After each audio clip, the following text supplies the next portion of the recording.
delivering lecture on the films of Ritwik Ghatak.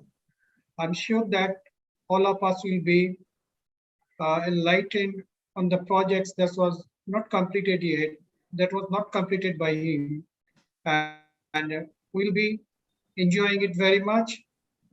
We are delighted to have Professor Sangeeta Sen with us. I request her to deliver her lecture, and I declare this session now open for delivery. Thank you, Shravani. You please go ahead with the project. Thank you. Thanks to all of you. Shrabani আমি শোনা গেলে আমি ঠিকঠাক আমার শোনা যাচ্ছে তো আমি তো জানি না শোনা যাচ্ছে স্যার শোনা যাচ্ছে thank you for your kind words, Professor Roy. Now that we have started our webinar, our YouTube, we are also broadcasting live on YouTube, and I have just shared the link with my colleague, Professor Pritam Dash, and he will be making the link available to us in a few minutes. Now, in the meantime, let me introduce Dr. Sen to you. Those of you who have been with us right from the beginning, you must have noticed how Dr. Sen is an extremely vibrant personality, and she's one who does not really like formalities of such. But those of you who do not have the privilege of knowing Dr. Sen, please let me introduce you to her, and or her to you. And it is a privilege, Sangeeta, of introducing you here. So here I go. Dr. Sangeeta Sen, practice-based film researcher and honorary research fellow of film studies at the University of St. Andrews, works on transnational political cinema and documentaries. She received her second doctoral degree from the University of St. Andrews in 2020, working on oppositional cinema of the 1970s in India with reference to Ritwik Ghatak, Mrinal Sen, and Satyajit Ray. She previously taught English in different colleges and universities in West Bengal. Her research interests include decolonization, gender, Marxism, Indian culture and mythology, and film history. In between activism and what she calls looking for hourly paid jobs for sustenance, she curates film programs, translates Bangla texts into English, and makes English subtitles for Bangla and Hindi films. Now, the things that are not written in my notes, but I would like them to be known to you, is that Sangeeta Sen is somebody who makes an artwork out of life. Those of us who know her personally and who have been following her Facebook account, we are impressed how beautiful she makes out of her life. She's an avid photographer. She travels a lot, and she's a wonderful cook. So it is a privilege, Sangeeta Di, to have you with us, and the stage is all yours now. Thank you so much, Shravani. That was really, really kind. And yeah, let's celebrate Ritwik Ghatak a little bit. We know that we are also, passionate about him, as he was passionate about Bengal and cinema and creative, practices and everything. So, I will be reading out from, presentation that I prepared from an earlier publication that I published as part of a volume published by Bloomsbury. And here we go. I would like to share my screen with you and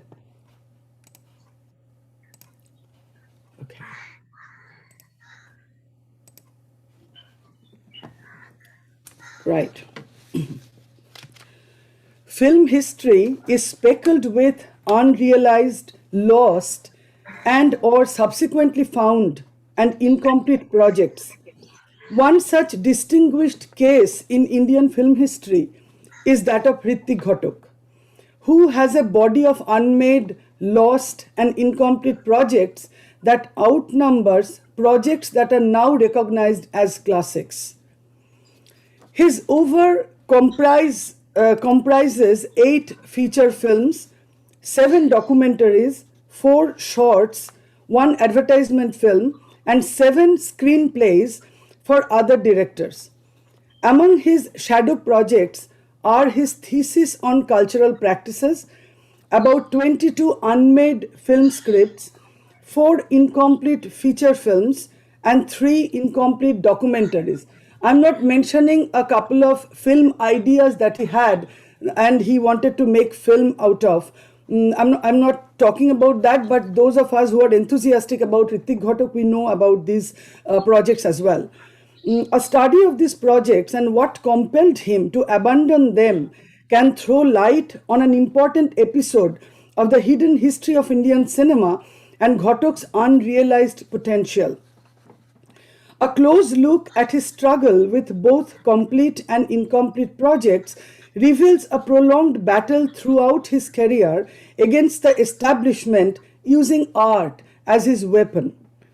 An understanding of his struggle offers us crucial insights into why there was such a concerted effort to obstruct Ghatak's film career and the reluctance to promote his films despite their striking uniqueness. His rebellious attitude, prodigious talent, arrogance, alcoholism, and tragic premature death have attracted varied reactions posthumously. For some, he is a Promethean figure of Indian cinema. For others, a troubled artist who stands as an antithesis to the more methodical Satyajit Ray. However, these binaries are unhelpful in creating a constructive understanding of Ghatak's film practice, as they often neglect the complexities endured by the contemporary Indian cinema and how these complexities directly and disproportionately impacted him. In 1982, an essay titled "The Genius That Was Ritwik Ghatak," Safdar Hashmi pointed out how a lifetime of hounding and mental torture born out of uncertainties and intense privations at the hands of those who man the official bodies ostensibly promoting and patronizing new cinema drove this extremely sensitive individual, poet, scholar, and artist to a kind of self-imposed exile from the art world controlled by commercial monsters that broke him mentally and physically. End quote.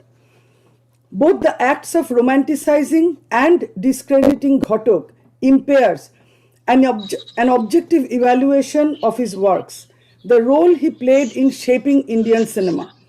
It is important to look into the barriers that Ghatak faced from the establishment to comprehend the structural impediments that independent and political filmmakers experience in India even today. Additionally, such an exploration may help us grasp why, despite vital potential and the existence of a popular cinephilia in India, an alternative film movement like the Third Cinema movement could not crystallize in this country. Although there was a growing interest in Ghatak post-1980s, both his complete as well as incomplete films and scripts are somewhat inaccessible. A lot of location change and moving homes, coupled with precarities of his own life, led to the loss and displacement of many of his works. Language poses another barrier. Most of his interviews and writings are in Bangla and were published in West Bengal and Bangladesh with inadequate English translation. The edited collections of his interviews and writings on cinema in English were locally published and often unavailable even for a pan-Indian market. Besides this, the audiovisual quality and subtitles in the available DVDs of most of his films are far from desirable. Furthermore, the copyright issues of his films pose another level of hardship both for an in-depth study and curating retrospectives of his work. Due to the bulk of his unrealized projects, here I would like to say that two of his films like Titash Ekti Nodir Naam and Meghe Dhaka Tara not recently, I mean Titash was done before and Meghe Dhaka Tara had been done recently a couple of years back. by the Criterion. So we at least have 2 of his films in good quality with good subtitles and everything. And National Film Archive of India has done restoration of his other available films. Yeah, they are available but not readily available for people to access them and watch these films, you know. Well, coming back to my talk, due to the bulk of his unrealized projects, it is impossible to do justice to them within the premises of a webinar. Keeping this constraint in mind, I will try to talk about only the halted, abandoned, and incomplete films to initiate an engaged discussion with you, not only through this webinar but later on. I will briefly be talking about his most productive period, you know, productive in the sense of completion of his work and, you know, finally be able to release it. So just very briefly I'll touch upon that, but rest of it I'll be talking about the struggles and the difficulties that he faced politically and even industrially. So, growing up, Ghatak witnessed events that molded not only the history of modern India, but also him as a cultural activist. Such events include Quit India movement, the impact of World War II, the infamous Bengal famine of 1943, the outbreak of intercommunal tension and riots just before the independence, the partition, and consequent mass migration, leading to a persistent social crisis in post-independence India. The partition and subsequent loss of what he called the homeland created a collective trauma which haunted him till his death in 1976. Noted film scholar Adrian Martin remarks, I quote, "Compacted trauma became the basis for and the substance of his work in all media, theatre, writing, both fiction and essays, film." End quote. Although Ghatak's films carry moderate to extensive autobiographical traces of this trauma, his artistic caliber turned local experiences into a quintessential expression of collective trauma and aspirations, thereby conferring on his work a transnational relevance. A versatile genius, Ghatak was a cultural activist, playwright, theatre director, organizer, film theorist, writer, educator, and perhaps most importantly, a chronicler of his time. It is crucial to investigate these multiplicities to fully recognize what compelled him to switch to filmmaking from theatre when he time and again denounced his love for the medium. In a conversation with Bhupati Nondi, an eminent IPTA organizer, Ghatak shared his fascination for film as a powerful medium of artistic expression because of its unique ability to reach millions of people at one go. In another interview, Ghatak affirmed the medial potential of cinema of creating immediate reactions in the audience and therefore using it to communicate his messages with a sense of immediacy and urgency. As a Marxist cultural activist, he chose cinema for this medial potential to agitate, educate, and especially organize the people. Ghatak politicized cinema to perform some interrelated functions. Firstly, to create a people's cinema as an integral part of the cultural front of the Indian left, considering, quote, culture as the property of the people, end quote.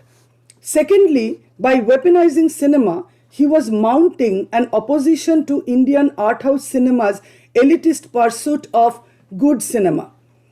Ghatak's opposition was premised mainly on the issue of commodification of cultural practices, driven by what the film historian Ashish Rajadhyaksha describes as the ideology that methodically obfuscates issues of social relevance and constructs images only for their aesthetic exchange value. Thirdly, Ghatak undertook a politico-historical analysis of social oppression and struggles in his films. By so doing, Ghatak aimed to engage the non-elite audiences left out from the intended viewership of Indian art house cinema. Finally, as his preferred mode of cinematic expression, he politicized the melodramatic form by infusing Indian epical, mythological, and folk materials to counter art house cinema's excessive affinity towards the social realism. He simultaneously denounced Eurocentrism and art cinema's dismissal of Indian mass cultural forms. In this one can see an effort at decolonizing the film practice. Despite sharing with the art house cinema the proclivity of using films to critique and destabilize the culture industry's hagiographic illustration of the nation and bourgeois nationalism, Ghatak created an idiom of cinema which is markedly different from it. His profound scholarship of Indian history, ancient epics, classical, Puranic, and contemporary literature, Marxist texts, and philosophy helped him effortlessly amalgamate insights from conflicting traditions into his cultural practices. Ghatak used these materials to potentize cinema to suitably connect with audiences and subsequently politicize the medium in his resistance against structural discrimination and systemic injustice.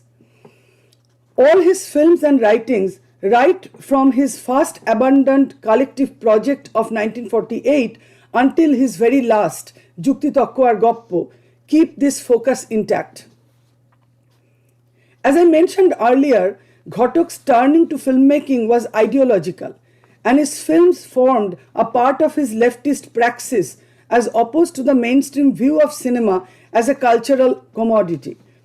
Owing to this position, he faced tremendous infrastructural hurdles such as the lack of funding, difficulty in accessing equipment, as well as access to exhibition. Ghatak's activism within film industry started in the late 1940s by creating a trade union for the marginal workers and technicians of film studios in Kolkata. In a conversation, noted cinematographer Ramananda Sengupta told me that he was one of the promoter organizers of this union and continued his lifelong connection with it.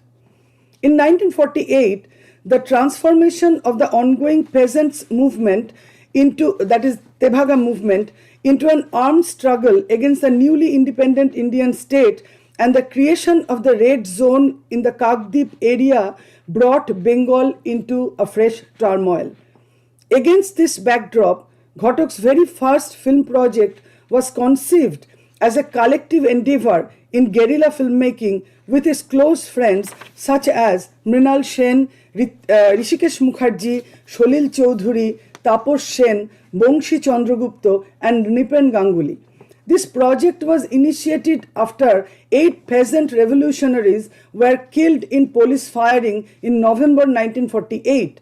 Ghatak and his friends planned to make a silent film by shooting stealthily, smuggling the rushes into a Kolkata laboratory to edit and develop the film, and then clandestinely screening it in villages. Mrinal Sen provides a detailed description of this project in his biographical writings. Mrinal Sen wrote the script for this project. Sholil Choudhury named it Jomir Lorai. Ghatak collected a derelict camera for shooting, and Rishikesh Mukherjee, the only friend with an employment in the group, was supposed to edit the film. The idea of this project was undertaken at a time when filmmaking was a highly inaccessible, expensive, and exclusively institutionalized affair. What is fascinating about this project, regardless of its artistic value or that it could not be made, is how a group of unemployed young cultural activists without any training or access to either capital or organizational support appropriated cinema to be as accessible as possible through their sustained irreverence for the medium. The idea of this project demonstrates that from the very outset, they viewed filmmaking as collective, anti-colonial, anti-imperialist, and in service of the people. subverting its function of entertainment. This project never saw the light of the day as the group were under police surveillance due to their close association with the Communist Party of India. Nevertheless, this project not only prepared them for future filmmaking, but also helped them forge a network with which they continued to work when they embarked on their full-fledged filmmaking careers. Having started working in the industry on a 1950 project, he collaborated with Nimai Ghosh in the making of Chinnamul, the first Indian film that followed a neorealist aesthetics to depict the horrors of the partition using a documentary footage of the refugees from East Pakistan. While working on Chinnamul, Ghatak was invited to direct an already suspended project, Bedeni. This ill-fated film, based on Tarashankar Bandyopadhyay's story, was being shot under the direction of Nirmal De. Due to a fire and the relocation to a different studio, the film was stalled for lack of funds. After a couple of years, Sunil Rai, the producer of the film, once again organized funds for the film by mortgaging his own residence and approached Ghatak to complete the film. Ghatak rewrote the script and rechristened the film as Arup Katha, which loosely translates as not a myth. The film follows the trials and tribulations of 3 generations of Bedanis who are forbidden to fall in love or have a family and are destined to be under complete control by the tribe's chief. One of the protagonists of the film, Chiti, which was played by Ketuki Dotto, rebels against this practice and custom once she falls in love. The film revolves around the repercussions of her rebellion. Under Ghatak's direction, the shooting for Bedeni recommenced in early 1952 and was completed under a hectic schedule. However, due to a fault in the camera, the entire film rush was damaged. The project was abandoned once again as the fund ran out. Ketuki Dotto reminisced, I quote, "A fault in the camera made the rushes turn too dark. Nothing could be seen. We couldn't see a thing. People couldn't watch an outstanding film. And Sunil Rai sacrificed everything he had to complete it." End quote. A few colored stills taken on days of shooting, kept in personal collections, are the only surviving remnants of the film. Made between 1952 and 53, Ghatak's first completed independent project, Nagorik, was in a sense probably the first crowd-funded film in India. Crowd-funded not really in today's sense of the term, but it was made by contribution of people worked in the IPTA with Ghatak. Technically, it is probably not one of Ghatak's unmade films, but it certainly remained unreleased in his lifetime. Interestingly, despite obstacles with the film's release, Nagorik was nominated for the State Award by the Government of India and was included in the list of 1954 films approved for public exhibition. After Ghatak left Kolkata in 1955, the film fell into obscurity. In the conversation I had with Ramananda Sengupta in 2017, who was the cinematographer of Nagorik, he told me that the negative of the film, kept in the custody of Bengal Film Laboratory, was given away to extract silver. Consequently, it was thought to be lost till Ghatak's colleagues found a rundown print of the film in Bangladesh. This was one of the few prints made in 1953 which was sent to Bangladesh for screening. From this print, noted archivist and founder director of the National Film Archive of India, P.K. Nair, created a dupe negative to produce prints for the release of the film in 1977. This film was digitally restored by the Ritwik Memorial Trust later on.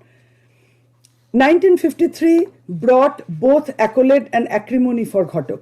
A tension over ideological differences began building up between him and the IPTA leadership in 1954, Rajadhyaksh, and Williman in 1994, reference. In the same year, he submitted to the Communist Party his thesis on the cultural front, explaining the necessity of politicizing culture and cinema to strengthen the democratic struggle for people's rights and social justice. Many knew about the document, but it was inaccessible as it was considered lost, like many of Ghatak's other pieces of work. However, in 1993, while going through some old files in the party archive, Buddhadev Bhattacharya, a leader of the CPIM and the then Chief Minister of West Bengal, discovered the thesis and handed it over to Surama Ghatak.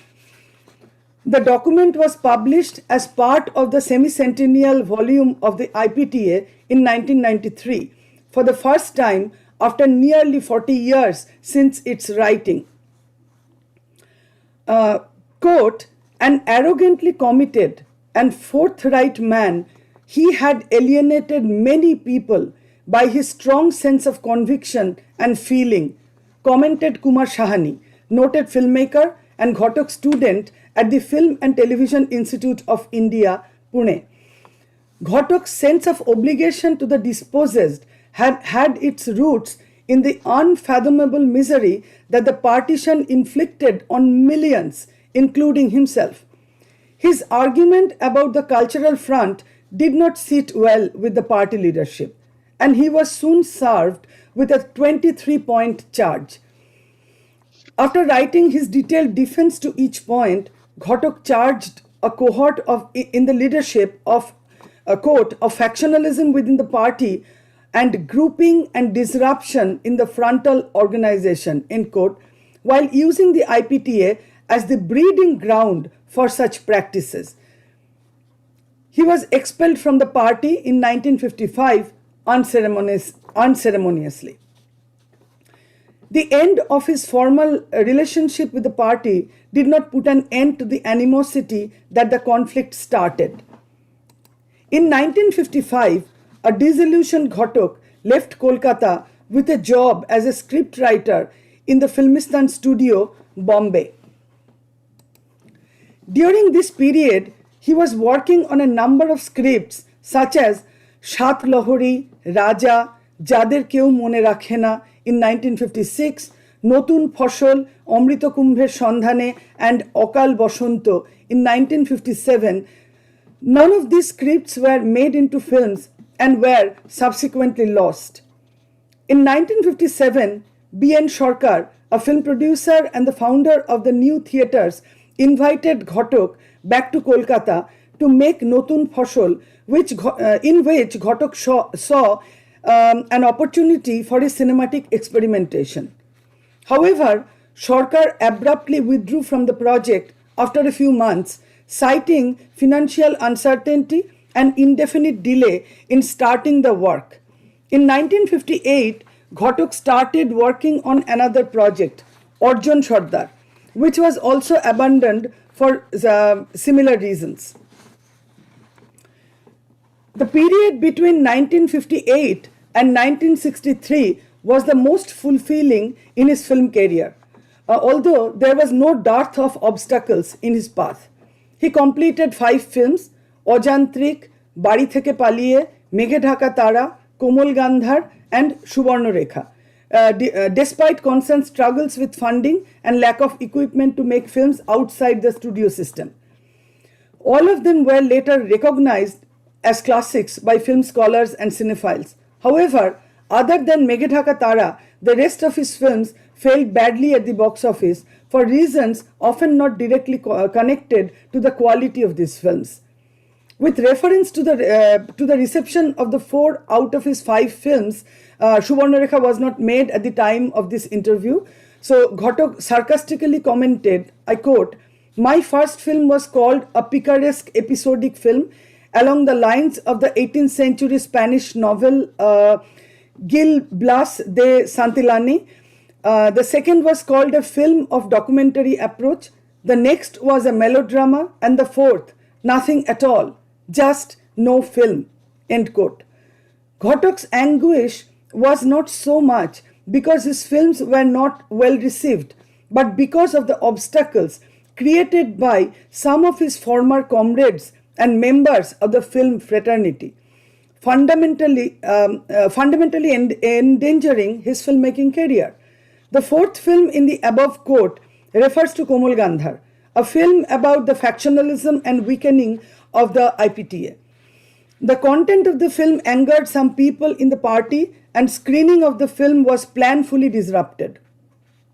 The machinated failure of the film caused Ghatak, as the co-producer, considerable financial loss. In addition, his credibility as a filmmaker came under relentless scrutiny, worsening an already difficult funding situation for his future projects. This debacle spearheaded a painful phase which continued till the end of Ghatak's life, with a brief respite between 1972 and 74 when he was able to make his last two features, namely Tita Shekti Nodir Nam and Jukti Tokko Goppo. There is a period of wasted potential as he undertook a number of projects which had to be abandoned either for funding difficulties or ill health. A look at the interest and reception of his films in India and abroad, mostly posthumously, will help one understand the extent of loss that these 9 years caused.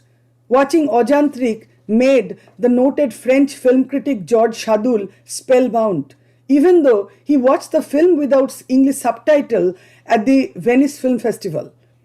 Such was his impression that he added an entry on Ghatak and the films listed above, except Komal Gandhar, in his Dictionary of Filmmakers, describing him as the, quote, remarkable Bengalese filmmaker, end quote. Henri Langlois, the legendary French archivist, cinephile, and the founder of the Cinémathèque Française, upon hearing about the film, possibly from Sadoul, wanted to have a print of the French National Film Archive. Wanted to have the print for the National Archive in France, right? So, however, Sadoul's encounter with this film was just a fortunate coincidence. He was unknown to the most of the world until the 1980s, when retrospective of his films started being curated and attracted transnational attention. Undertaking a detailed textual analysis of Meghe Dhaka Tara in the film we accompany, noted French film scholar Raymond Bellour quoted Serge Denis, a French film critic, who drew his attention to the film, describing it as, quote, one of the 5 or 6 greatest melodramas in cinema history, end quote. Considering Subarnarekha as a masterpiece of the project of revolutionary modernism, Adrian Martin comments that the film poses, quote, a challenge to film analysis and cinema studies. Subarnarekha presented a promise of success immediately after its release, as screenings were held at full houses. However, Rajashree Picture bought the rights of the film for 65,000 rupees only and took charge of the distribution to evade taxes on the huge revenue amassed from Dosti, the third highest grossing Hindi film of 1964, directed by Satyen Bose. The film was withdrawn from Kolkata theatres without any explanation. Ghatak was completely unaware of this scheme. For me personally, Subarnarekha is the most complex among the partition trilogy, and probably within Ghatak Uvar, the most complex film, both in terms of form and content. Yet, the film was not even allowed a fair run in the theatres before being taken off. The film was completed in 1963 and could only be released in 1965. The fact that Subarnarekha had to lay in cold storage for 3 years before it could be released is a testimony of how the subdual of Ghatak's projects disrupted, quote, course of development of Indian cinema, end quote, as Safdar Hashmi aptly pointed out in the quote I mentioned earlier, in the same article that I mentioned earlier. His estrangement with the IPT and the party, unemployment, and consequent decline into stark poverty not only affected him, but also drove his family to precarity and misery. This gradually pushed his mental health to the brink, and he resorted to alcoholism from the early 1960s. Following the Komal Gandhar fiasco and Subarnarekha mishap, it was impossible for him to start working on his next project. He took up a job at the Film and Television Institute of India just for a few months.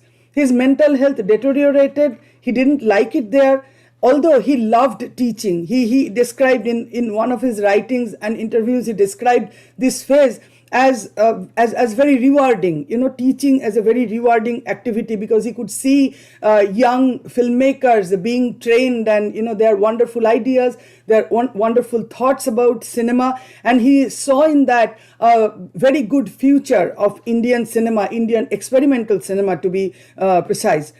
So he didn't like it there, and he returned home after resigning from this job in 1965 and was institutionalized soon after. Since that time, Ghatak underwent occasional psychiatric treatment and was intermittently institutionalized till his death. A combination of deteriorating mental and physical health hastened his premature demise, perhaps. Ghatak, an upright and outspoken cultural worker, refused to sugarcoat his skepticism and disdain for the unscrupulous funders and would-be producers. His declared identity as a Marxist and a vocal critic of mainstream industrial cinema, combined with his unbending view of filmmaking, created issues in procuring funds for his projects. This difficulty was further compounded by the serial failure of his films at the box office. Acutely aware of the practical implications of these failures, he commented, I quote, "It is impossible to explain how intolerably difficult it has become to make experimental films in Bengal. The situation is more critical now. With the cost of filmmaking almost doubled, how can one expect a producer who has invested 300,000 or 400,000 rupees in these days to go on supporting experimental films if, as a businessman, he cannot even recover his investment?" Though the unsurmountable struggles for funding and support was created to some extent by him, the smear campaign that created an adverse picture of Ghatak among potential producers also played a major role. This period had largest number of unmade films, including Koto Ajanare, a documentary on the musical maestro Ustad Alauddin Khan, Bogolar Bongodarshan, Ronger Golam, and two documentaries on Indira Gandhi and the noted sculptor Ramkinkar Bej. Koto Ajanare, produced by Mihir Laha, was based on a Bengali novel written by Shankar with the same title. The project was abandoned after shooting 18 synchronized reels on a 20-day schedule. In a conversation I had with Shurama Ghatak, Mashima informed me that only one scene was left to be shot when the film was discontinued on the ground of funding. A total of 7 reels of edited material was available with the Ritwik Memorial Trust at a later point of time. However, due to maintenance issues, most of the footage was damaged or lost. Later on, Ghatak's son and a trustee of the Ritwik Memorial Trust, Ritoban Ghatak, reconstructed 3 or 4 silent sequences of the film, which is again missing now. Nobody knows where these are, if they still exist. Talking about this film, Shurama Ghatak lamented, quote, "Without any text available, there is no way to conceive the structure of the film or even the episodes chosen from the massive rambling novel," end quote. The documentary on Ustad Alauddin Khan was produced by eminent Indian documentarian Harisadhan Dasgupta.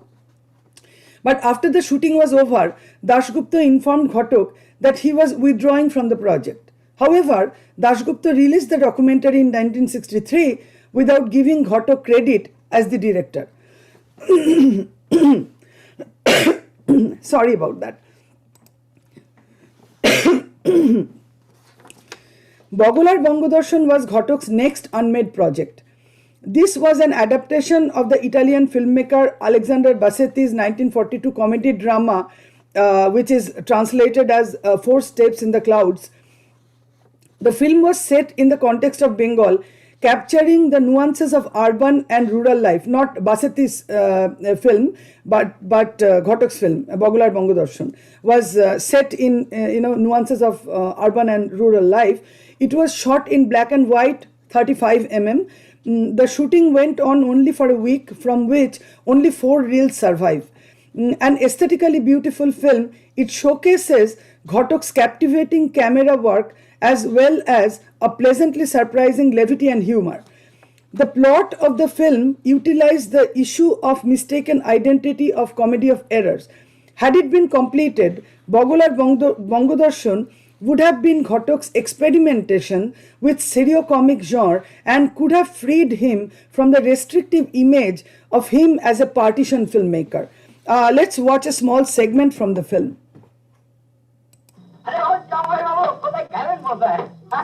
Can you hear the sound, please? Yes, Shangita Di, we can. Okay.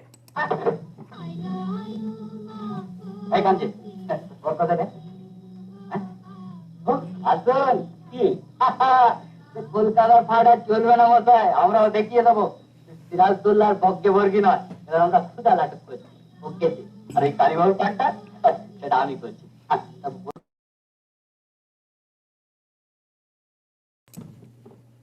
What happened? কোথায় পাচ্ছেন বুঝি? উল্কা করলে হতো না, অঙ্গার করার তাল ছিল, তবে সে জলচ্ছা সব কাপড় কিন্তু নেই। আর নাটক সব জানেন দেখছি সব। আর কলকাতার লোক ঠোক কালকে বোঝে মোররা বাউল দেখেছে, সত্যিকারের বাউল। চলেন আজকে তিনতিরি মেলা আপনাকে দেখি বাউল কাকে বলে। পূর্ববঙ্গে নয় মশাই, আপনি শুনেছেন পূর্ববঙ্গের ভাটিয়ালের টান? নদীর বুকের উপর ভাসতে ভাসতে সে কি নদী, এবার আবার দেখাই যায় না, তার মধ্যে ভাসতে ভাসতে চলছে বাউলের টান। নদী নয়, সমুদ্র বলতে পারে। ঠিক আছে, আজকে আমাদের বাউল দেখে আসুন, তারপর আপনার ভাটিয়াল শোনাই। তার আমি করবো না, সে নদী কোথায়?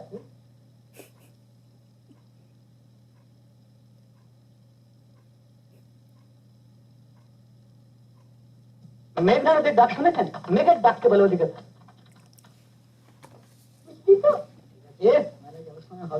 কি মেলা দেখাচ্ছেন মশাই, আমাদের পূর্ব বাংলায় না?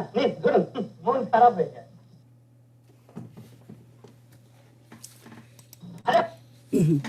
Okay. So Ronger Golam, this is, I'll be playing a segment from Ronger Golam. Ronger Golam is an adaptation of a novel written by Narayan Sannal.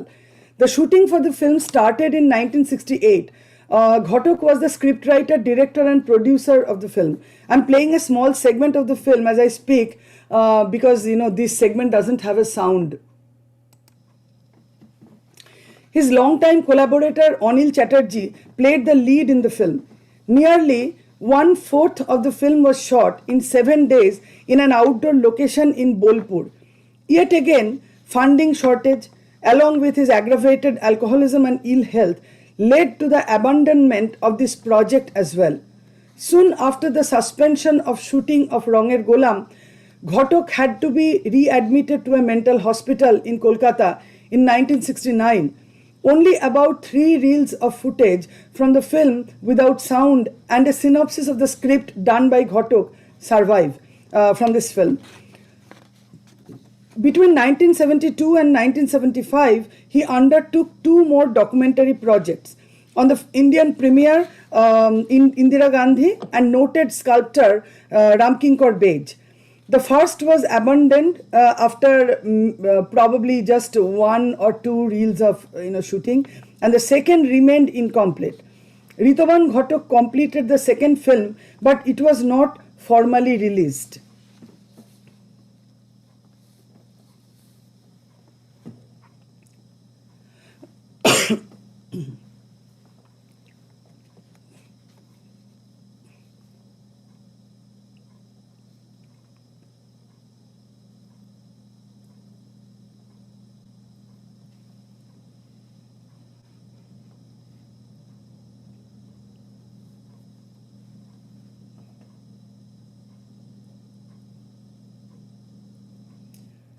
I know there is no sound, but I'm just keeping it on because I know that, several of you, some of you might have seen all these films, but many of you haven't been able to, because, these materials are not very easily accessible.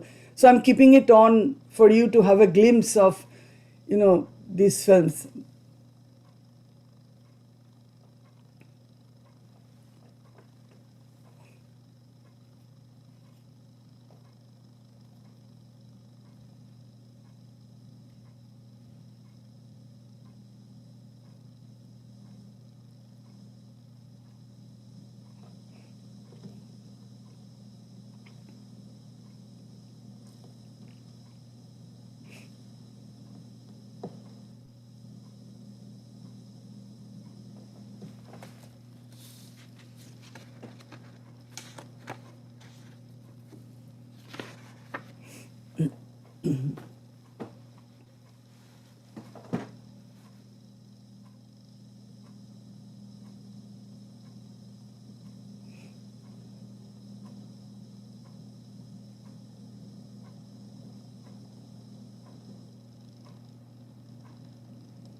To conclude, Ghatak is perhaps the only Indian filmmaker whose first and last films were released together posthumously. The French author Hubert, please forgive my French pronunciation because I don't have any literacy in French. So Hubert Niogre or something, okay, wrote in the note for a program on Ghatak's films at the Austrian Film Museum in 2015.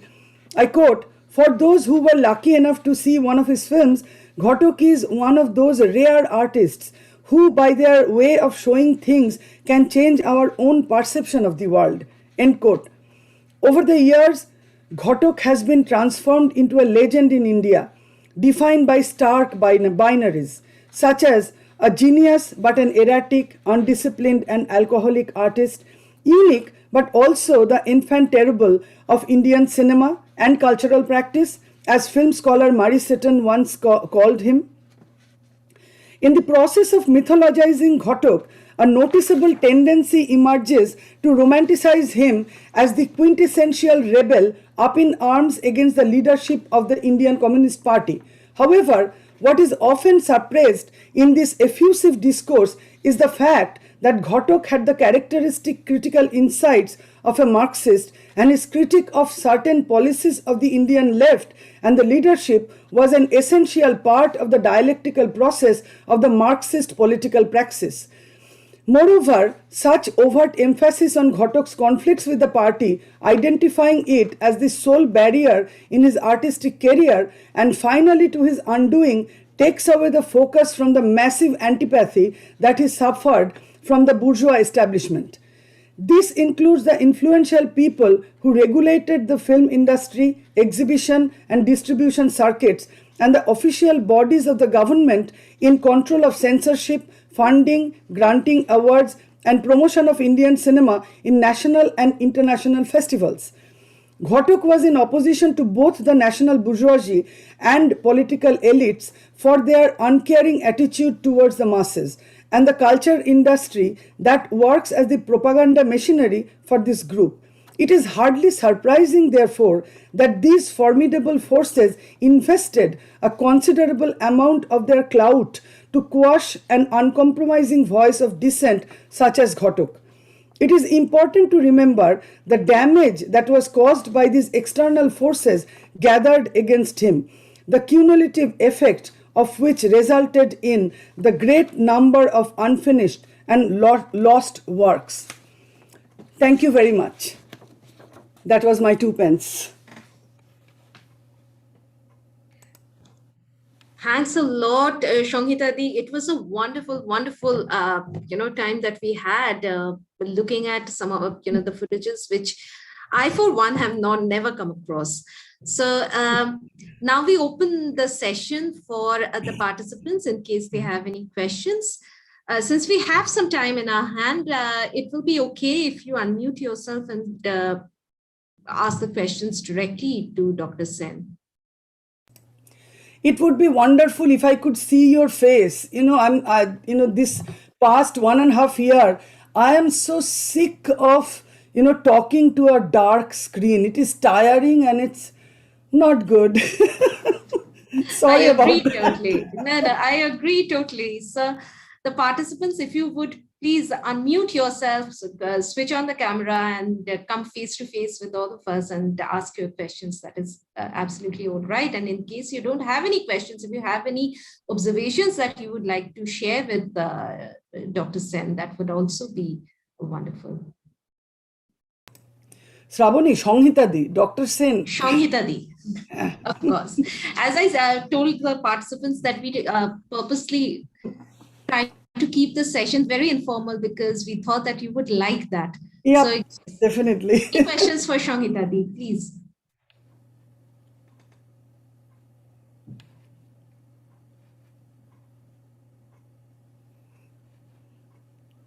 Shravani, can I ask something? Sure, Soumitra, please go ahead. Professor Soumitra Rai is one of our very senior colleagues in the university. এই সৌমিত্র, এটা কি আমাদের Soumitra? Exactly. মুখটা দেখা রে। Okay, come on. হ্যাঁ, মুখটা দেখা রে। বল। হ্যাঁ। I just wanted to ask you that do you think that when we try to assess Ghatak, okay, he during his lifetime it's very obvious that he did not receive much recognition as much as he should have done. Okay, so is it possible to think that when we are discussing Ghatak now more than ever, okay, is it possible to think that he has received the recognition much later? The world has come to terms with his work much later. Maybe the West has understood it a little bit better than us. What's your take on that? Actually, you know what? Like, we shouldn't be looking too much. Depend too much on West's recognition of Ghatak. Okay, I mean, if some people have recognized him, good for them. But it's like Ghatak is as brilliant as he was during his lifetime, and I think several people are working on him.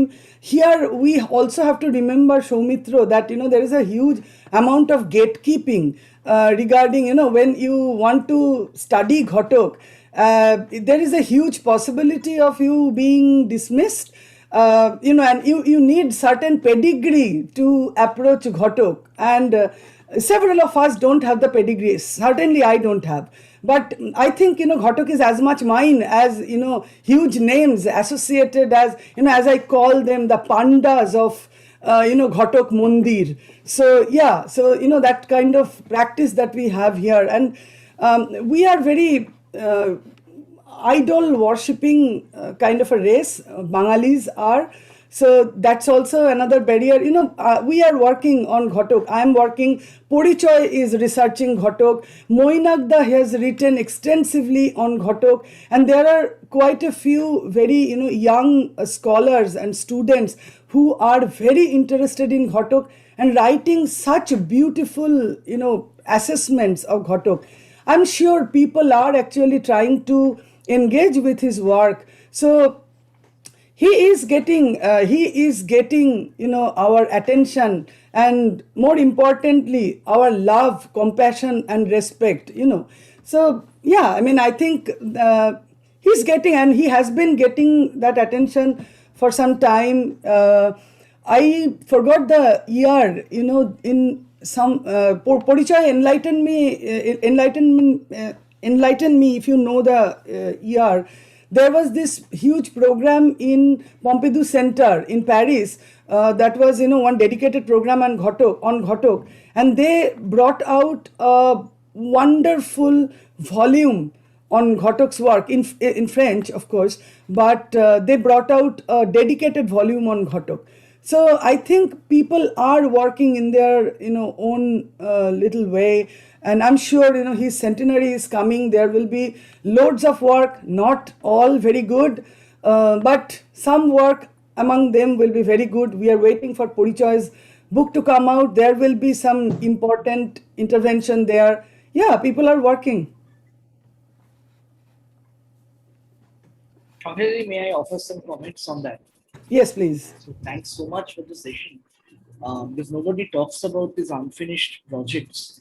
And I came across whatever is left of such unfinished projects, like film stills and some sequences without soundtrack. That happened because of you. So I must thank you for this. Last time when I was in Scotland, of course, long before COVID, before COVID restricted our travel. So I came across all such stuff from you. Unfortunately, there are some book projects that started long back but did not materialize. For instance, Manush Ghosh Yeah. of Jadavpur Film Studies. Manushka was editing perhaps the first collection of essays on Subarna Rekha, True. where everyone, including Kumar Shahani and Ashish Rajadhaksha, contributed, but that book did not come out. I mean, Yeah. it was supposed to be published by Orient Black Swan, but somehow Yeah. perhaps they couldn't get the rights for film stills from Ghatak family, specifically from Ritwik. And because of some editorial policies of Orient Black Swan, the book project got eternally delayed, which is a major Yeah. loss. Now, my interest, so of course, I wrote something on Ghatak in my thesis, but I was interested mostly in Ghatak students, Manikal and Kumar Shahani and Yeah. John Abraham, Rahul Gopalakrishnan. So one chapter was on Ghatak, who used to be the Yeah. mentor for these young minds. And thanks that you referred to that Center Pompidou program. I can't recall the year, but I can recall the volume. I think it was edited by Charles Tesson, the French scholar. No. It's by two people. One is Sandra Alvarez de Toledo, and another person. Yeah. So Charles Tesson volume came before that, I think, the one that Charles Tesson edited with others. And most of these French writings remain untranslated.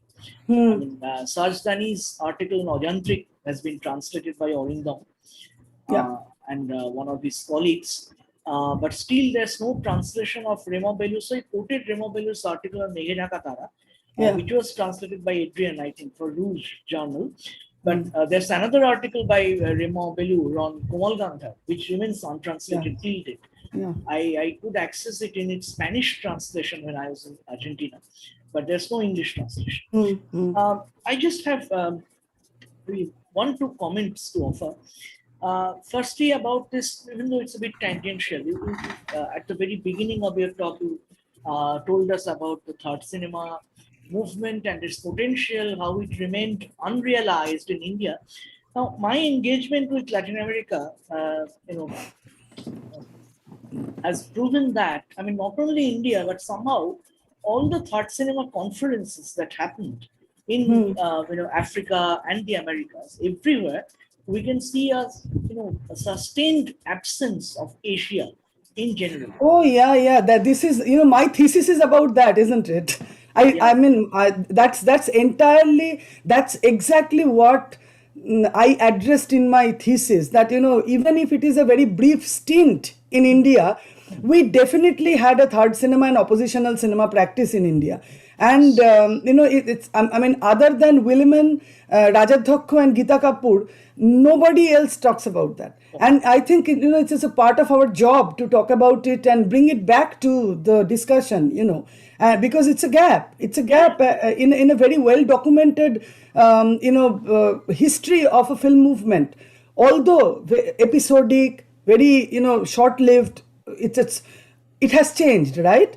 Yeah. So, but I think it's absolutely important that this discussion should come back, because we started seeing manifestos way before third cinema manifesto started coming, and way before people actually thought about necessity of manifestos, or placing them as integral part of their film practice. We saw that in India.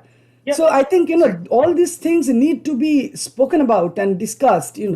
Yeah. Yeah, I mean, apart from a few filmmakers from the Middle East, there's always a sizable absence of Asia, Yeah. which is like, which is very puzzling at times. Absolutely. About the Rongir Gulam, I have a question. So you said that it's an adaptation of a Narayan Sannal novel. Can you let me know the name of the novel?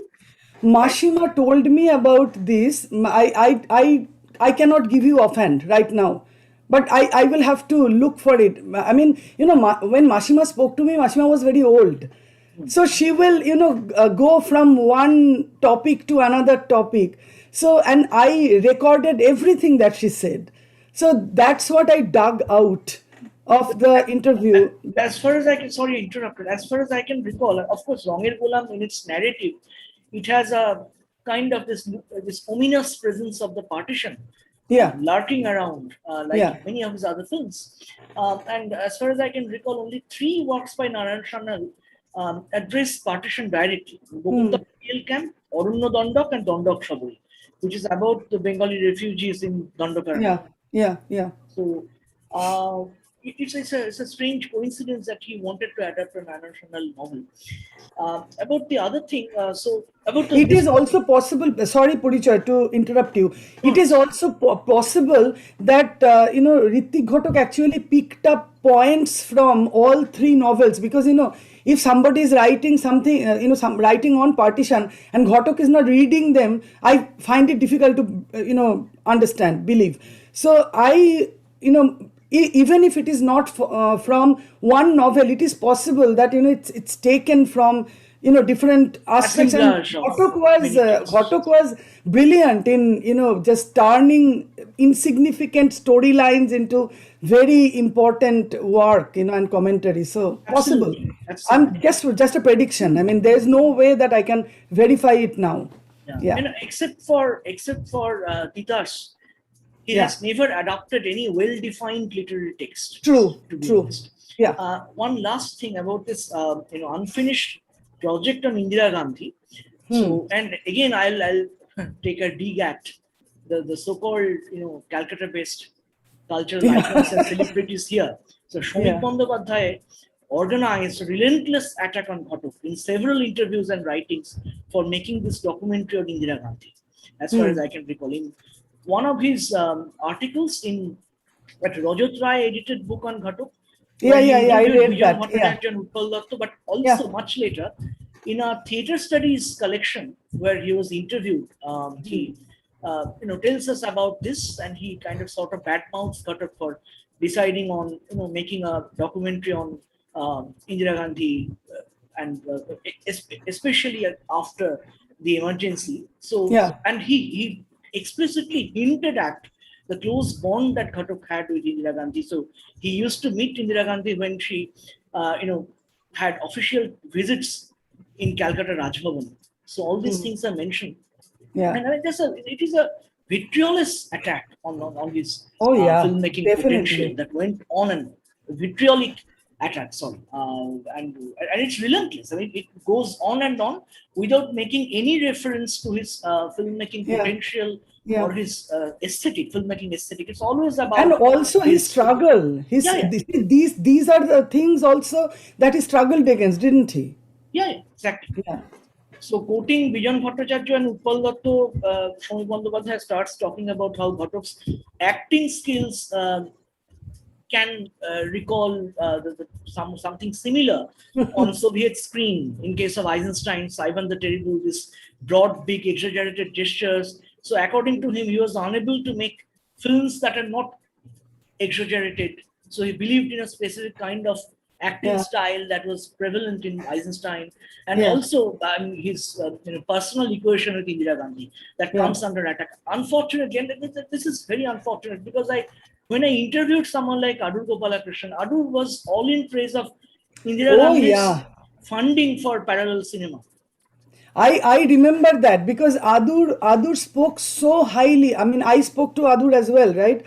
Because of my current project, I interviewed a number of people, and I think it's the opposition that Ghatak faced from the Bengal segment, and some kind of false eulogy that Ghatak receives from Bengal segment. Both are doing a huge disservice to Ghatak studies, I would say. Huge disservice, because either you make him a god or you make him a demon. He was neither. He was a human being.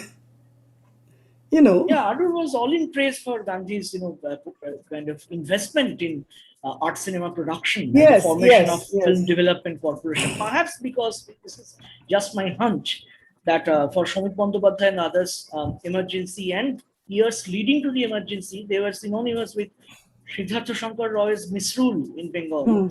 Yeah, While true. in Kerala, even though Adur made a very remarkable film on those years, Kathapurushan, Oh yeah, but they didn't have a Congress government at that time. They had a CPI government Yeah, under the yeah. leadership of Achyut Menon. Yes, So there's a yes. difference. I mean, in my opinion, their ways of dealing with the emergency and Indira Gandhi's misrule of the period in a more subtle way. So he can differentiate between Gandhi as a potential dictator and Gandhi as someone who funded parallel filmmaking. And I would also think, you never know what the film would have become. When the artist knows what he's doing, right? So we never know. And something that we haven't seen, we cannot discredit by saying that he would have only flattered. So I think Ghatak did have a relationship with Indira Gandhi through his Shantiniketan connection.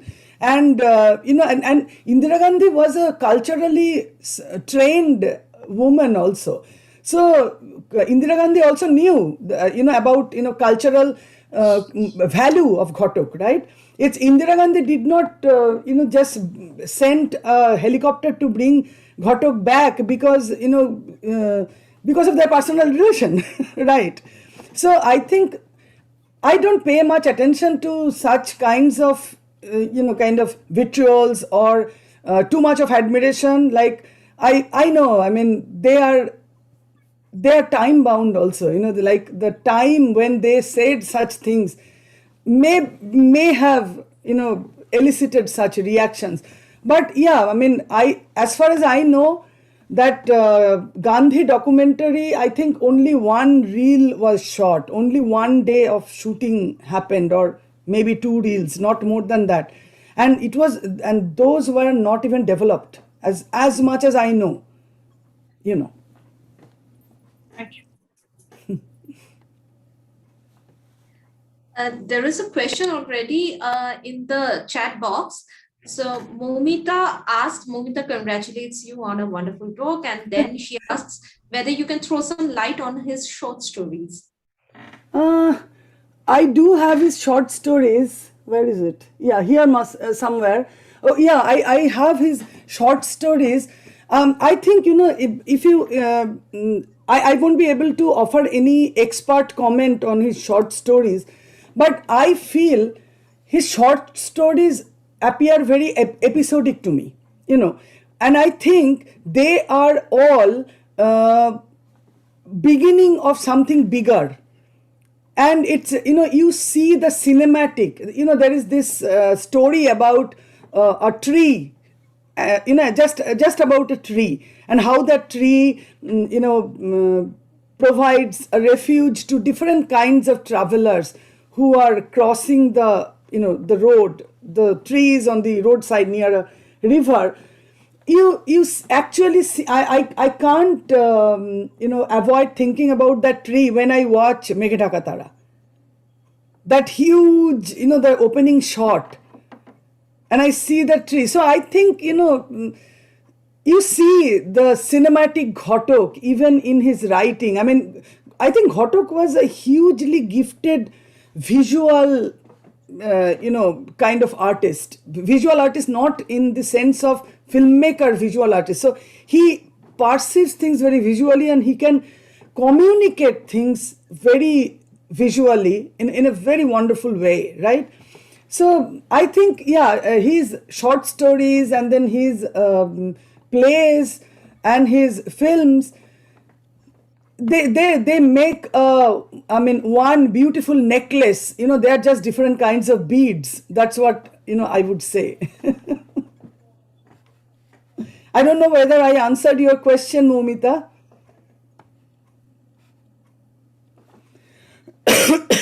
I'm sure you did, Shangita Di, and there are many congratulatory messages pouring in, both in the chat box here and in the YouTube chat box where many of our participants are watching you at present. In the meantime, if there are any more questions and Momita has just thanked you, I'm sure you have answered her splendidly. And in the meantime, if there are any more questions which our participants and colleagues would like asking of Shangita Di, please unmute yourself, please switch on the camera, and Shangita Di would be happy to address your concern. Not only questions, just comment. I'm sure those of you, those of us who are here in this room, I'm sure that you have your own experiences of watching Ghatak's films or knowing about him. Please comment on these things. I'm no expert on Ghatak. I'm just a passionate, avid fan of Ghatak, you might say. Any questions that you may have, any comments that you may have, any observations that you want to share with Shangita Di?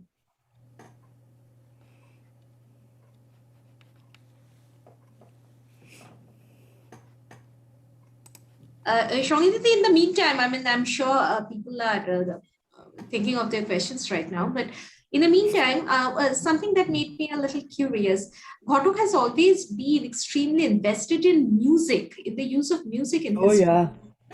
And you also talked about how in Bogolar Bongo Darshan or Koto Generate, he had used music extremely thoughtfully. Would you also comment a little more on that? Sravani, I appreciate the music and I really, really like it, but because I'm not a trained musician or anything, I'm just an audience, member of an audience. So maybe I don't qualify to talk on Ghatak's use of music, but I can talk about little bit, about his use of folk music. He used folk music for the same reason. See, he always wanted to make his cinema accessible to people. So one needed to use music that strikes a chord with the masses. And folk music is something that's people know about it. You don't need to be a trained person to just hum those tunes, right? So I think that was one of the reasons, and also those are people's music also. Folk music, the marriage songs that he uses, or the Agomoni song that he uses. So, he uses quite a lot of those things.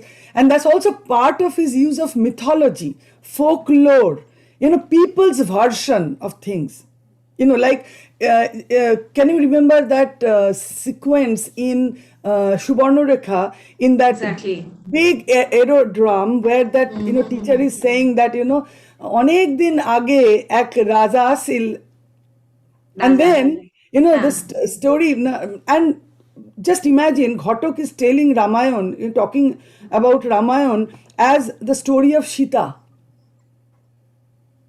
It's not Ram's story, it's the story of Sita. Ek Raja Asil, and then the story is about Sita.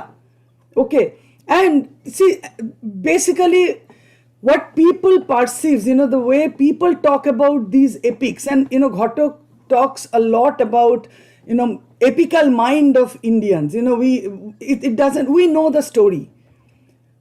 So as audiences, we are bothered about how the story is said. That's what he said, right, in his interviews.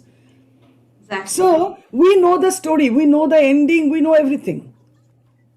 Now we are interested in what way the story is being said. To my understanding, to my limited I'm no folk researcher or something, but as a person who is interested in folk and mythology, I can say that folk is like that, isn't it? It turns that elite kind of stories into people's. We receive it and we communicate it. It's all oral and informal. Experiential. Yeah, and I think Ghatak did the same thing with folk music, and it gelled so well with his use of and his subversion of classical epics and replacing that with the folk version of epic, which is very revolutionary to my understanding. Exactly. And right in this way, Shongitati, you have anticipated one of the questions that is asked here.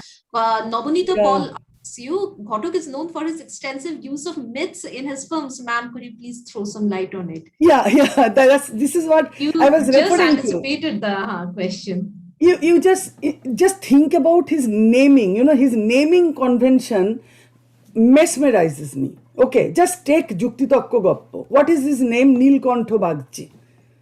Okay, Ghatak wrote this, Ghatak directed this play for All India Radio, Jala. That's a play he wrote about 1950, even in 1950, 51, 52, early 1950s.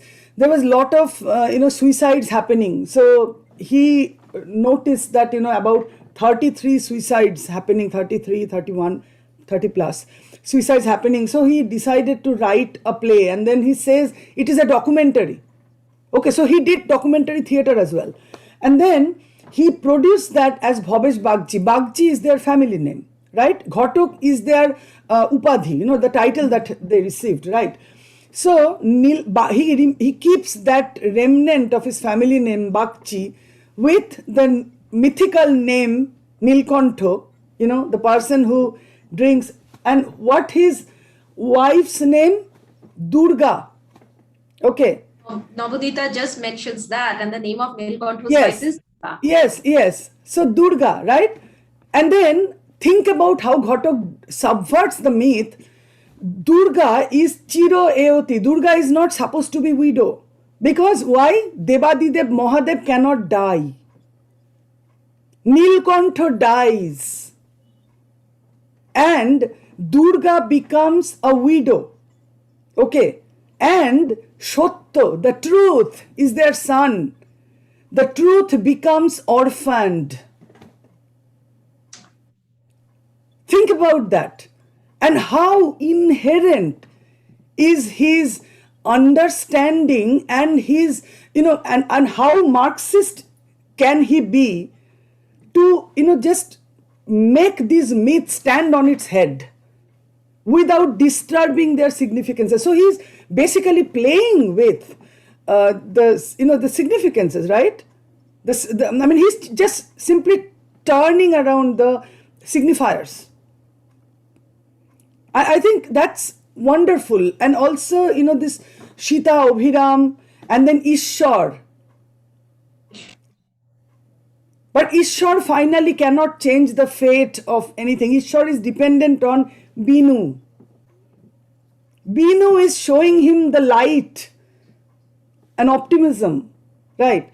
So you see, it's very unique. Other than Nita, several of his characters, they are all, characters from mythological tradition, and it's amazing. It's really amazing, and he weaves it effortlessly. What kind of scholarship one requires to do that? It's just, he had a fathomless scholarship, I would say. There is another question which Srijan Mondol asks. Ma'am, the acting Ghatak's films have an extensive influence of theatricality. Was it an intentional approach to his filmmaking or just an influence of his deep-rooted theater background? Again, I think, this is obviously, he comes from a theater background, and people you see coming from a theater background, keep the traces of their, theatrical engagement or works and everything. But for Ghatak, I think because Ghatak was politicizing melodrama, excess was his weapon for using melodrama, and theatricality helped him a lot in doing that. I think this is the reason he sometimes his people find it in excess, but I think he used it deliberately, because think about the partition is such an event. How can something be measured that can adequately express the massive loss that partition inflicted on people, not on one generation, but for generations? Partition is one event that created intergenerational trauma. You interview third generation refugees, you will find traces, So I think because he was engaging with a massively calamitous, kind of event, he needed adequate equipment. His expression, his chronicle couldn't have been very measured, in the sense of social realism, that kind of, measure, balance. That's my reference point. That's what I'm saying. I don't think Ghatak was using any excess. But, like if you are taking some other neorealist films, you might actually say. But, in third cinema also, you see quite a lot of use of melodrama, isn't it? There is another question. I saw that. I'm not going to comment on that because that's just some filmmaker's way of interpreting a filmmaker that he likes. So everybody is free to do, and for me, what I do is something I don't like, or I can always switch off, right? So yeah, everybody should have the freedom to do whatever they want to do. But I'm not commenting on that. Sorry. Probably Momita can get back to you sometime in the future and have one-to-one. Yeah. There is one question here, and this will be the last question. Shayan Chattopadhyay asks, firstly, great session, ma'am. He congratulates you and says it's a brilliant discussion. Yes, obviously. And secondly, I was interested in knowing that if we, considering his portrayal of pain in partition, deconstruct his works, can it be said that there lies a personal portrayal of politics as well? Someone who, due to his perspective over politics, used films as a ground for political commentary, which was not meant to connect everyone, but maybe the majority who are sharing similar to Ghatak's political ideology. If you can throw some light on this. That's what he asks. And this would be the last question of this session. And any other questions, if you make it available to us, we will relay it to Shangita Di, because I'm certain it's it's afternoon at Shangita Di, and she must have missed her lunch. So we will. Oh, that's fine. Question. So Shangita Di, would you care to? Actually, Shayan,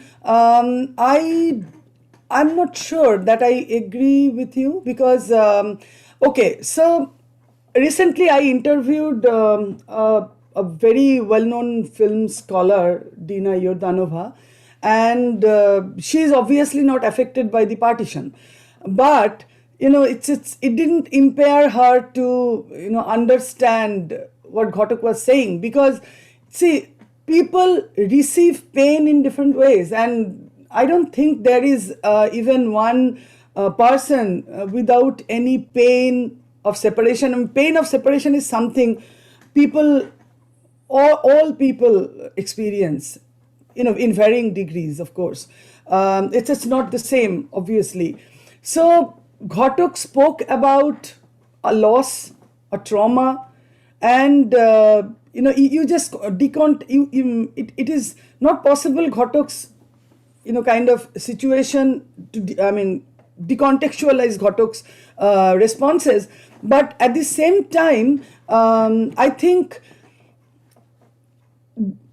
it is restrictive if we say that Ghatak's film only speaks to people who are affected by the partition, or Mrinal Sen's films speak to people who are affected by the famine, Right.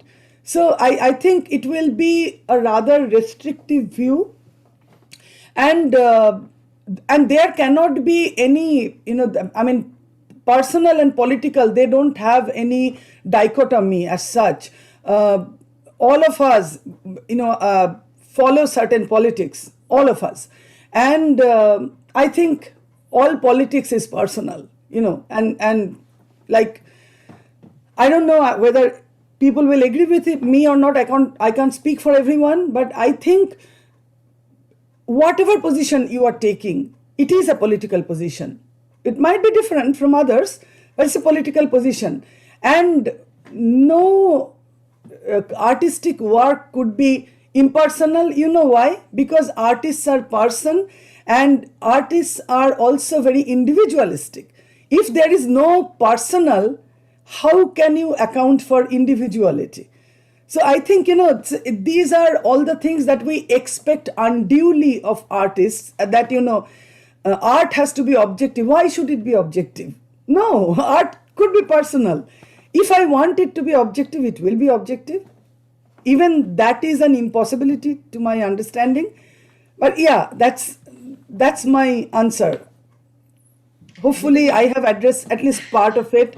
I just saw Srijan said something, Yes. excess of theatricality to be the reason for the fall in the box office. No, I'm not sure, because I mean, that so-called excess is very much there in Meghadaka Tara, and Meghadaka Tara is a hugely box office successful film, and now even, all his melodramas, they're very, very dear. Actually, Manikal said that Komal Gandhar, according to him, is the best, it's the best film, according to him, in Indian cinema. Lots of melodramatic things, and, in part, excesses as well. Think about Bhrigu and Anushua's exchanges. So many times it's so much of excess. But that's necessary because, it's overwhelming feeling. So expression will be in excess, isn't it? Thank you. Yes, Manto definitely shares Ghatak's pain. I agree. Okay. Thank you, Sharon. I'm glad that, I was able to give you a little bit of answer, maybe. Shankita ji, may I just add to it? So as you mentioned, Yes, Dina please. Yordanova. So you worked with Dina for a long time. I think she was one of your supervisors.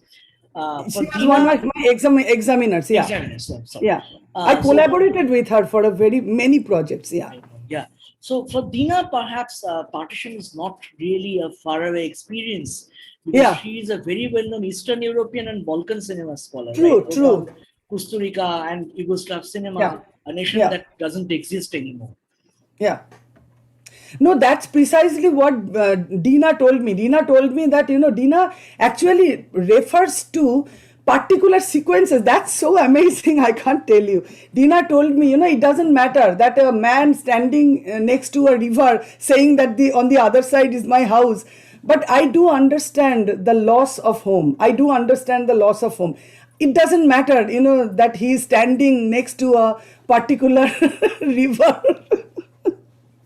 So yeah, Dina, actually, this is Dina's. Hopefully you will see some of people's, responses. I also spoke to Amos Gitai about Ghatak, and yeah, I mean, all these people, they understand very well. That's fantastic. Why did you meet Amos Gitai? Amos Gitai came to St. Andrews. Yeah, just a couple of months, but not couple of months, maybe 6 months back. Yeah, So being he's an in Paris Israeli- now. Yeah, that time, yeah. So he left Israel long back. So being an Yeah, Israeli yeah. filmmaker, of course, he understands. Yeah.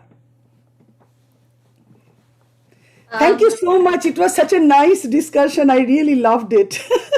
We were really privileged to be a part of this session, Shankita Di, and all the congratulatory messages they are pouring in. Everybody's thanking you, and everybody's so happy to, that you could spare time out of your busy schedule. And we are so happy to have you with us. Yeah, me and too. had such a wonderful time. It was such a deep and thought-provoking, moment for all of us. Now that we draw to the end of our session, Pritam Das from the Department of English. So incidentally, I did not mention that it was the Department of English in collaboration with IQAC, Deshbandhu Mahavidyalaya, Chittaranjan. This that organized this program. And Yeah. I would request Pritam to offer the vote of thanks. Okay. Thank you, Shaunidhi. Good evening, everyone. I am Pritam Das, and it's my sincere privilege to present the vote of thanks for today's international lecture on films that were not made, Ritwik Ghatak's unfinished projects. Firstly, I would like to convey my sincere gratitude to our distinguished guest speaker, Dr. Sanghita Sen, Honorary Research Fellow, University of St. Andrews, Scotland, for visiting and enlightening us with her knowledge. It gave deep insights into the topic and also revealed some interesting facts about Ritwik Ghatak and his filmmaking. I am pretty sure that the engrossing session that Dr. Shane has gifted us will definitely help in our studies and future. Once again, I would like to thank Dr. Sangeeta Shane for taking out time from her busy schedule and enlightening us. Thank you so much, ma'am. I would also like to thank our honorable principal, sir, though he couldn't join us today due to some emergency. Dr. Tridip Shantabakundu for giving permission and his immense support to organizing this lecture session. I would also like to convey my gratitude to the respected coordinator, IQAC Deshabandhu Mahavidyalaya, Professor Apurva Kumar Roy. I want to thank Dr. Shabani Bosu, our Shabani who really worked hard to make this event successful. And above all, our heartfelt thanks to the esteemed participants for their active participation and making it a grand success. Thank you. Thank you very much. Tridipda was my senior in the university, you know.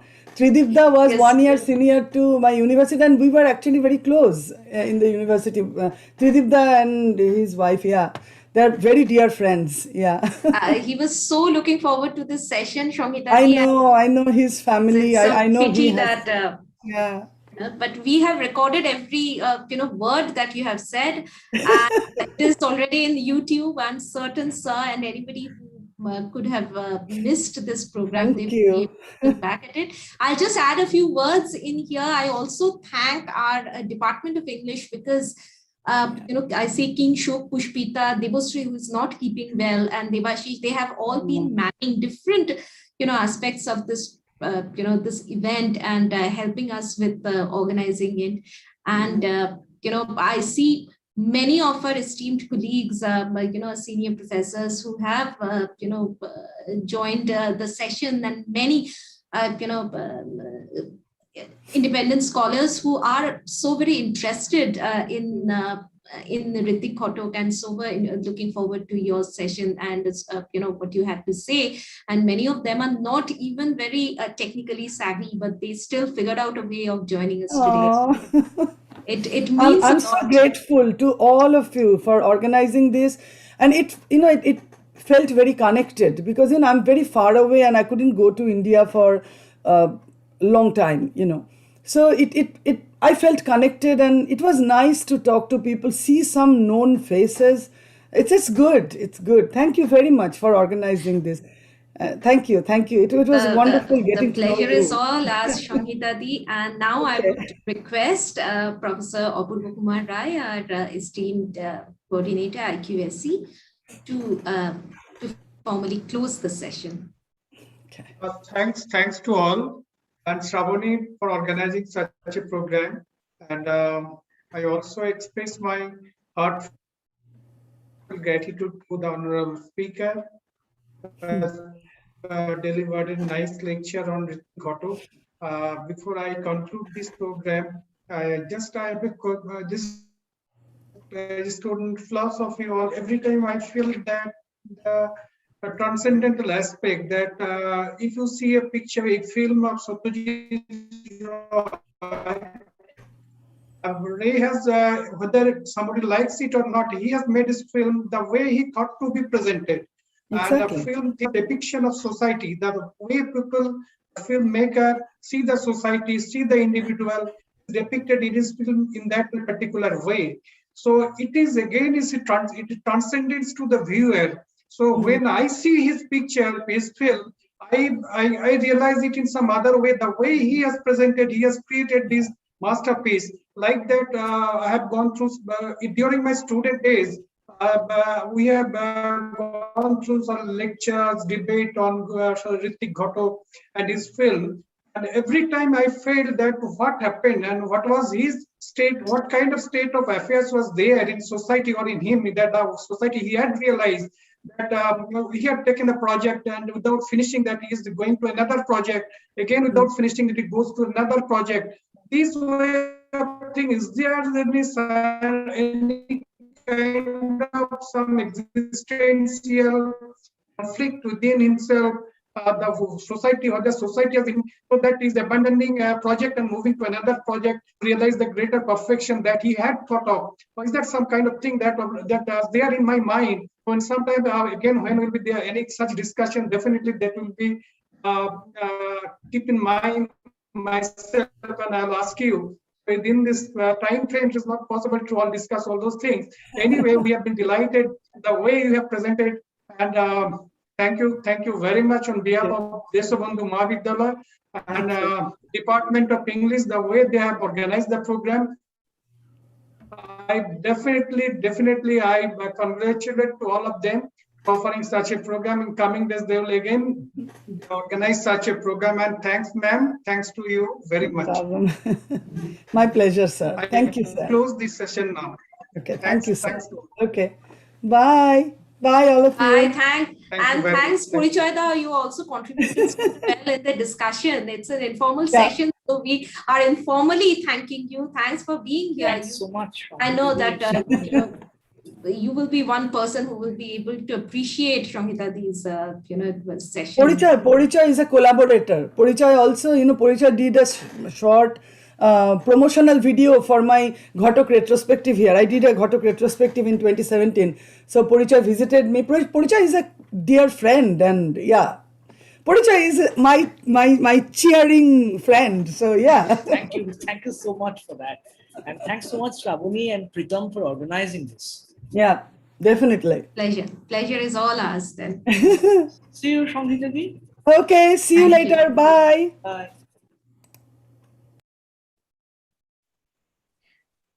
With this, thank you. We have come to a close. Our resource person has left, and we would bid you good night. Have a wonderful day. We will see you again in another event organized very soon. So thanks, sir. Thanks everybody who are here.